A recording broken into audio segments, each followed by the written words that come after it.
ಆಳುವ ಪಾರ್ಟಿ ಎರಡು ಭಾಗ ಅಂತ ಹಾಕಿದ್ದಾರೆ. ಅದು ನಿಜ ಆಗುತ್ತೋ ಸುಳ್ಳಾಗುತ್ತೋ ಜ್ಯೋತಿಷ್ಯ ನಾನು ನಂಬಲ್ಲ. ಆದರೆ ಕುಮಾರಸ್ವಾಮಿ ಅವರು ಹೇಳಿರುವಂಥದ್ದು, ಅವರು 2 ಬಾರಿ ಮುಖ್ಯಮಂತ್ರಿಗಳಾಗಿ ಕೆಲಸ ಮಾಡಿದ್ದಾರೆ. ಅವ್ರಿಗೂ ಕೂಡ ಬಹಳಷ್ಟು ಪೊಲೀಸ್ ಅಧಿಕಾರಿಗಳ ಸಂಪರ್ಕ, AS ಅಧಿಕಾರಿಗಳ ಸಂಪರ್ಕ ಅವ್ರಿಗಿದೆ, ದೇವೇಗೌಡರಿಗೂ ಇದೆ, ರೇವಣ್ಣವ್ರಿಗೆ ಸ್ಪೆಷಲ್ ಆಗಿದೆ. ಸೊ ಆ ದೃಷ್ಟಿಯಿಂದ ಮಾಹಿತಿ ಆಧಾರದ ಮೇಲೆ ಹೇಳಿದ್ದಾರೆ ಅಂತ ಅನಿಸುತ್ತೆ. ಮತ್ತೆ ಈ ಸರ್ಕಾರದ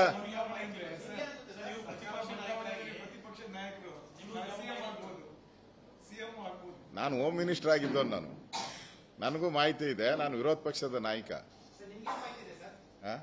ನಾನು ವಿರೋಧ ಪಕ್ಷದ ನಾಯಕ ಅಲ್ವಾ? ನನಗೆ ಏನ್ ಮಾಹಿತಿ ಇದೆಯಾ, ಎಲ್ಲಿ ಯಾವಾಗ ಹೇಳ್ಬೇಕೋ ಅದನ್ನು ಹೇಳ್ತೀನಿ. ಈಗ ಅವರ ಪಕ್ಷದ MLAಗಳೇ ಹೇಳಿದ್ದಾರೆ, 7 ತಿಂಗಳಲ್ಲಿ ಒಂದೇ ಒಂದು ಕಲ್ಲು ಹಾಕಿಲ್ಲ, ಅಭಿವೃದ್ಧಿ ಕಲ್ಲು ಒಂದು ಕಡೆ ಬಿದ್ದಿಲ್ಲ ಅಂತ ಹೇಳಿದ್ದಾರೆ. ನಾನು ಅದಕ್ಕೆ ಹೇಳಿದ್ದೀನಿ, ಜನಗಳ ತಲೆ ಮೇಲೆ ಕಲ್ಲು ಹಾಕಿದ್ದಾರೆ ಅಂತ ಹೇಳಿದ್ದೀನಿ ನಾನು. ಈಗ ಅದರಿಂದ ಅಭಿವೃದ್ಧಿನೇ ಕುಂಠಿತ ಆಗಿರೋದ್ರಿಂದ ಶಾಸಕರು ಎಲ್ಲ ಬಹಳ ಬೇಜಾರೆಲ್ಲ ಇದ್ದಾರೆ, ನೋವಲ್ಲಿದ್ದಾರೆ. ಆ ದೃಷ್ಟಿಯಿಂದ ಸರ್ಕಾರ ಒಂಥರ ಒಡಕು, ಭಿನ್ನಾಭಿಪ್ರಾಯ ಇದರ ಮಧ್ಯೆ ಸಿಕ್ಕಾಕೊಂಡಿದ್ದಾರೆ ಕಾಂಗ್ರೆಸ್ ಅವರು.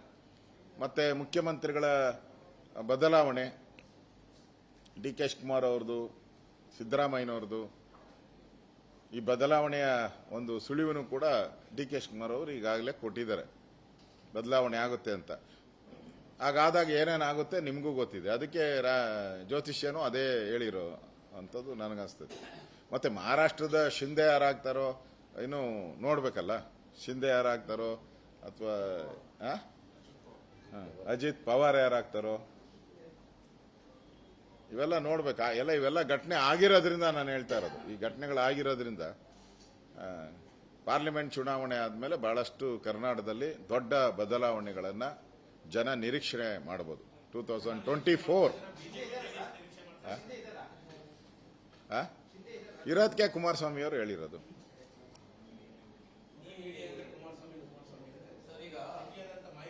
ಅಲ್ಲ, ಅವ್ರು 2 ಸರಿ ಮುಖ್ಯಮಂತ್ರಿಗಳಾಗಿದ್ದಾರಲ್ಲ. ಅಲ್ಲ, ಮುಖ್ಯಮಂತ್ರಿ DCMಗಿಂತ ಮುಖ್ಯಮಂತ್ರಿ ದೊಡ್ಡದಲ್ಲ.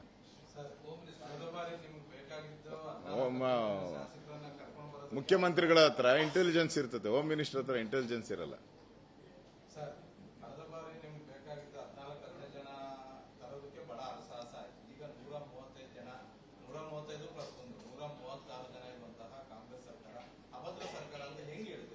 ಮಹಾರಾಷ್ಟ್ರದಲ್ಲಿ ಎಷ್ಟು ಜನ ಬಂದಿದ್ದಾರೆ ಬಿಜೆಪಿಗೆ? 100 ದಾಟಾಬಿಟ್ಟಿದ್ದಾರೆ. ಅಲ್ಲಿ 100 ದಾಟಿದ್ದಾರೆ.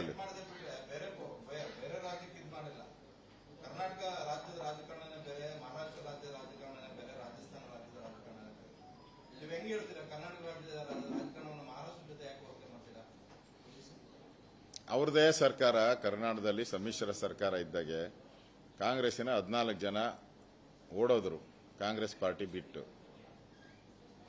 ಅದಕ್ಕಿಂತ ಇನ್ನೇನು ಎಕ್ಸಾಂಪಲ್ ಬೇಕು ನಿಮಗೆ? ಏನು ಹೊಸದ ಅವ್ರಿಗೆ, ಕಾಂಗ್ರೆಸ್ ಅವ್ರಿಗೆ? ಯಾವ್ದಾನ ಆಗ್ಬೋದು. ಆ ಪಾರ್ಟಿ ಬೇಜಾರಾಗಿ ಓಡೋದ್ರು, ಆ ಪಾರ್ಟಿಯಲ್ಲಿ ನೋವು ಅನುಭವಿಸಿದ್ರು, ಓಡೋದ್ರು. ಈಗೂ ಅದೇ ಸ್ಥಿತಿ ಬಂದಿದೆ. ಈಗೂ ಅಭಿವೃದ್ಧಿ ಇಲ್ಲ. 7 ತಿಂಗಳಿಂದ ಅಭಿವೃದ್ಧಿ ಕುಂಠಿತ ಆಗಿದೆ. ಒಂದು ನಯ ಪೈಸೆ ಅಭಿವೃದ್ಧಿ ಕೊಡ್ತಾ ಇಲ್ಲ. ಶಾಸಕರು ಏರಿಯಾಗೆ ಹೋದ್ರೆ ಜನ ಬೈಯಕ್ಕೆ ಶುರು ಮಾಡಿದ್ದಾರೆ. ಅದರಿಂದ ಶಾಸಕರು ರೊಚ್ಚಿಗೆದ್ದಿರೋದು ನಿಜ. ಅದನ್ನ ಮೀಟಿಂಗ್ಗಳಲ್ಲೇ ವ್ಯಕ್ತ ಮಾಡಿದಾರಲ್ಲ. ಅನುಕ್ಷಣದ ಸುದ್ದಿಗಳಿಗಾಗಿ ವಿಸ್ತಾರ ನ್ಯೂಸ್ ಯೂಟ್ಯೂಬ್ ಚಾನೆಲ್ ಸಬ್ಸ್ಕ್ರೈಬ್ ಮಾಡಿ. ಹೊಸ ಸುದ್ದಿಗಳ ನೋಟಿಫಿಕೇಶನ್ಗಾಗಿ ಬೆಲ್ ಐಕಾನ್ ಕ್ಲಿಕ್ ಮಾಡಿ. ಲೇಟೆಸ್ಟ್ ಅಪ್ಡೇಟ್ಸ್ಗಾಗಿ www.vistaranews.com ವೆಬ್ಸೈಟ್ಗೆ ವಿಸಿಟ್ ಮಾಡಿ. ಅಂಗೈಯಲ್ಲೇ ಜಗತ್ತಿನ ಸುದ್ದಿ ತಿಳಿಯಲು ವಿಸ್ತಾರ ನ್ಯೂಸ್ ಕನ್ನಡ ಆಪ್ ಡೌನ್ಲೋಡ್ ಮಾಡಿ.